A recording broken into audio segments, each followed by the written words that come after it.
Magandang gabi po sa inyong lahat. Ayan, magbabalik tayo dito sa atin nakahiligan po na adlikain. Ayan, mangulikta ng barya. Ayan, kaya tayo nagdito po para magbigay ng kanilang mga presyo. Ayan, nabubulol na. Pasensya na po kayo at nabubulol na. Pagod na ang dila. Ayan. Magandang gabi po sa inyong lahat. Ayan, mapag-usapan natin guys ay 5 pesos po. Ayan. 5 pesos ang ating pag-uusapan. 5 pesos po ni Emilio Aguinaldo. Pagkatalikod naman po ay makikita nyo ang 5 pesos and then Nara 3. Ayan, Nara 3. Ayan, Nara 3. Ayan. 5 pesos po at saka Nara 3. Ang scientific name niyan ay Pictrocarpus indicus. Ayan. Nagsimula pa lang years ito guys, mula year 1991 hanggang 1994. Ayan.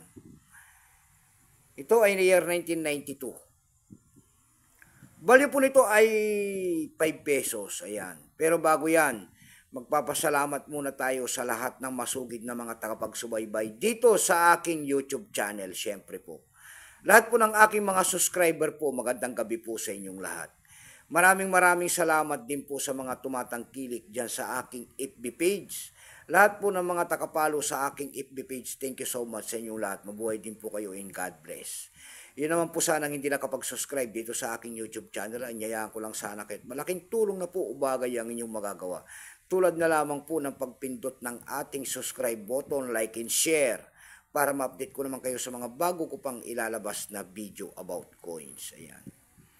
Ayan ang ating pag-uusapan guys, 5 pesos po ni Emilio Aguinaldo.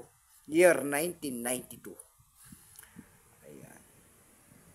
Kung ano materialis ang ginamit sa barya na yan guys, yung hawak natin, yan po ay nickel brass. May bigat lamang itong 9.45 grams, may haba itong 25.5 mm. May kapal po naman itong 2.6 mm. Orientation ay middle alignment. Number and dash 3751, reference number KM-359. Itinigil naman ang paggamit sa barya na ito ng Pilipinas noong January 2, 1998. Ito pong 1992. Ayan. Ito po ay 28%. Ayan. Wala pa pong may pakita ang ating Bangko Sentral kung ilang piraso po ang nagawa sa barya na yan. Blanco pa po. Pero may presya-presya na rin po yan doon sa ating numista yan. Binigyan na po ng presyo. Ayan, may presyo na po. Yung kanyang verify po ay nagkakahalaga ng 40 pesos. Yung kanyang extra fine naman po kung tawagin nila may presyo po na 75. Yung kanyang almost circulated ay 110. Yung kanyang circulated po ay 190. Dako tayo sa kanyang price. Ayan. Doon sa ating eb.com guys, meron tayo nakita nagbebenta nito ng $5. Nasundan po ito ng $4.49. Ayan. Yung pinakamababa po na bintahan doon ay $3.99 na. Dako naman tayo sa Carousel PH. Sa Carousel PH guys, meron tayo nakita nagbebenta nito ng 295 pesos.